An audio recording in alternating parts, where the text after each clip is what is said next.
The side of Prince Philip the public did not know.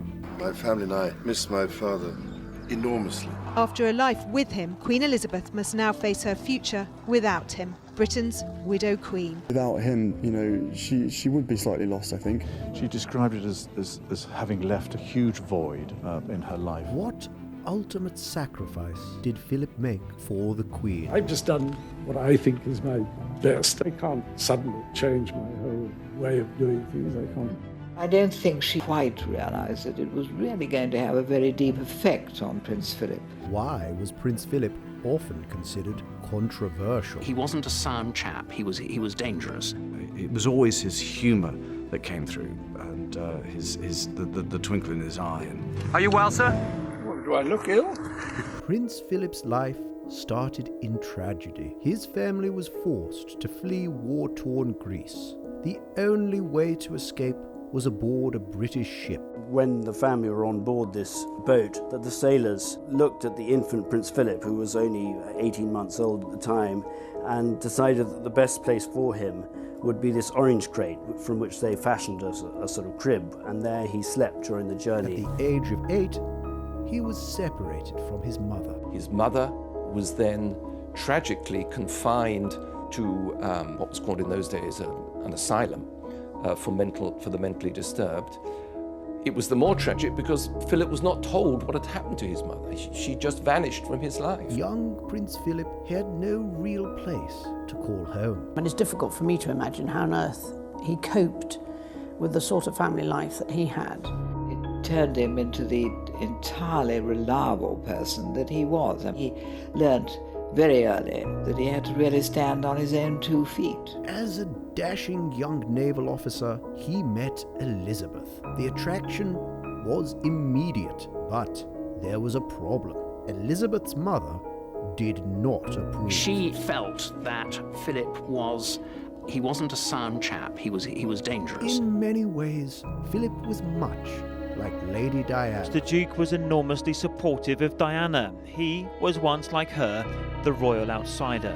But for love, Philip would do anything, even give up his own career in the Navy. My grandfather was, had a very successful career in the military or in the Navy. He gave it all up to do his job and to be there to support the Queen.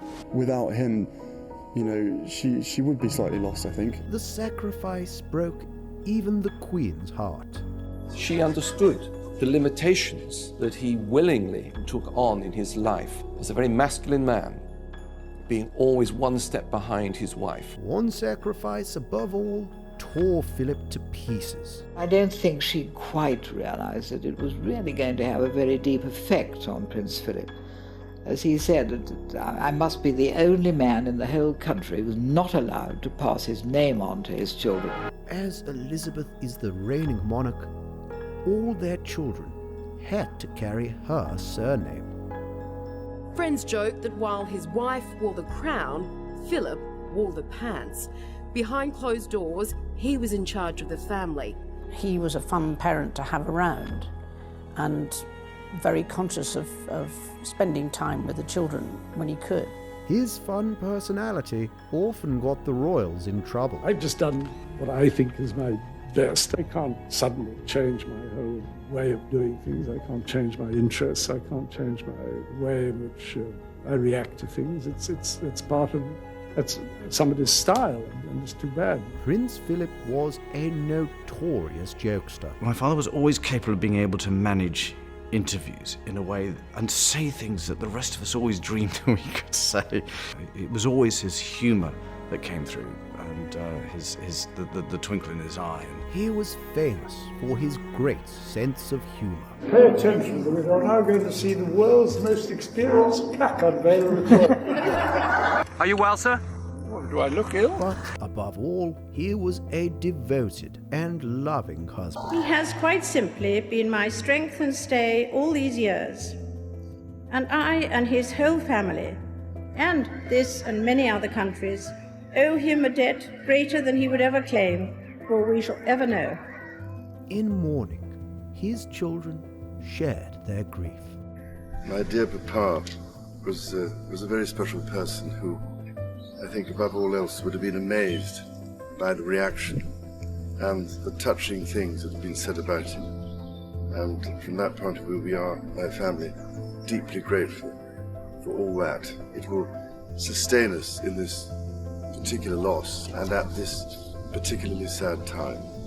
And they shared their disbelief. It's been a bit of a shock. However much one tries to prepare oneself for something like this, it's still a dreadful shock, and we're still trying to come to terms with that. And it's very, very sad. How is the Queen coping with the heartbreaking loss? The Queen, as you would expect, is an incredibly stoic person, she described his passing as a miracle. She described it as having left a huge void in her life. To his wife, to the monarchy, Philip kept his promise, a loyal servant until the end. Do you have a message of support to share?